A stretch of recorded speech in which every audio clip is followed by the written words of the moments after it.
Tuban termasuk top 5 produsen padi di Jawa Timur. Sedangkan Jawa Timur merupakan produsen beras terbesar di Indonesia.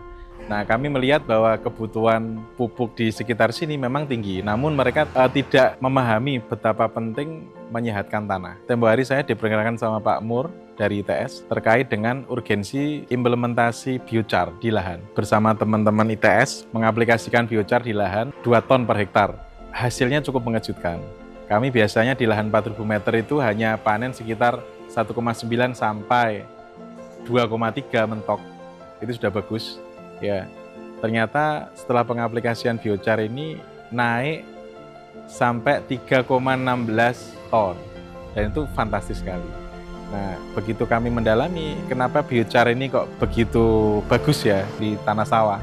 Ternyata kebutuhan silika itu cukup tinggi untuk tanaman padi. Sedangkan petani rata-rata tidak memberikan silika ke tanah dan juga ke tanaman. Nah, dan itu tersubstitusi oleh biochar itu sendiri. Yang kedua, biochar sendiri secara alamiah dia juga membantu proses pembenahan tanah. Efek samping selain produktivitas adalah pemangkasan biaya pupuk.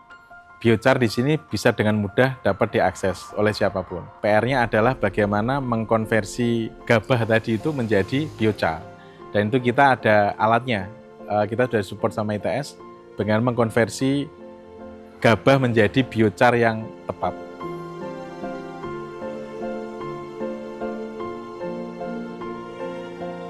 Kami tim Hili Riset Biochar ITS telah melakukan inovasi proses pengolahan limbah pertanian menjadi produk biochar yang bernilai tinggi.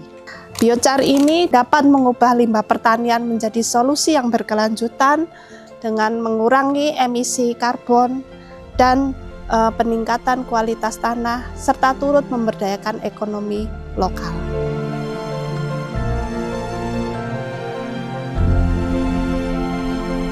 Jadi apa yang Anda lihat di sini adalah satu set artisan biochar yang sangat affordable. Jadi yang akan kita optimasi adalah berkaitan dengan processing, yaitu pirolisis. Jadi pirolisis adalah pengembangan proses secara anaerob, jadi kita kondisikan semua aktivitas tidak mengeluarkan asap.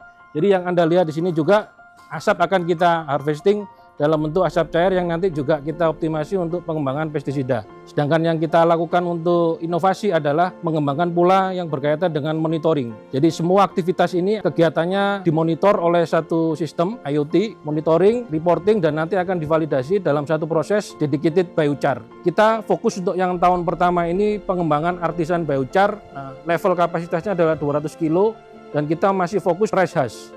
Kedepannya kita juga akan melihat ada limbah yang cukup masif juga, yaitu konkap jengkel jagung.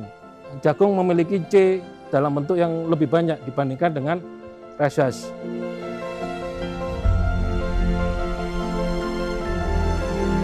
Proses dari pembuatan biochar ini pertama memasukkan bahan bakunya di ketong ini, setelah itu ditutup rapat dengan tutupnya. Setelah ditutup rapat, kita memasukkan bahan bakar di sini buat apinya. Setelah dimasukkan, api bisa dinyalakan, nyalakan blower angin ini. Setelah itu dimasukkan ke dalam proses pirolisis ini sudah dinyalakan, maka akan menghasilkan uap asap dan nanti akan ditampung ke dalam tong penampungan, itu akan mengubah menjadi asap cair. Waktu sekitar 1,5 sampai 2 jam.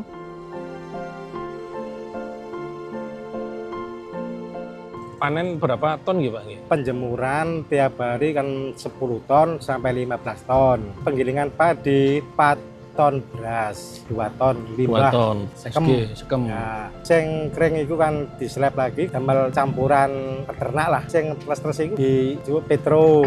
Ya kadang 1 rit, 2 rit, kisaran 400.000 per rit, kurang lebih 4 ton. 4 ton. Sami kondisi ini kalau jagung. Jagung ku kisaran panen raya satu hari ku 10-15 ton. Totale sak musim kisaran 500 ton sampai 700 ton. Berarti niku kan bonggol jagungnya kan nggih limbah nggih. Jangan damel napa, Pak? Dibakar kanggo iwak-iwak doang, dimanggang iwak lah.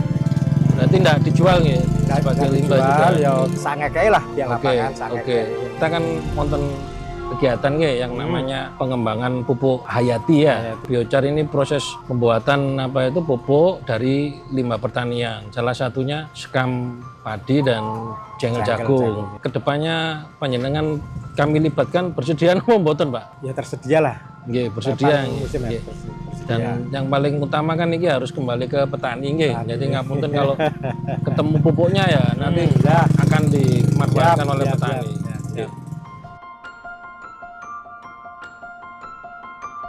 Harapan tim riset Biochar ITS adalah turut berkontribusi pada pengurangan emisi gas rumah kaca serta berkontribusi pada tujuan pembangunan nasional yang berkelanjutan dan mandiri. Mungkin harapan kita ke depan agar produk ini bisa masuk ke komersial dan cepat diserap masyarakat. Satu, ketersediaan jangka panjang. Nomor dua adalah ada penambahan zat aditif tertentu yang membuat dia itu bisa masif bekerjanya dalam tanah. Nggak tahu nanti mau ada mikroba apa yang bisa melakukan pembenahan di tanah selain biochar itu sendiri.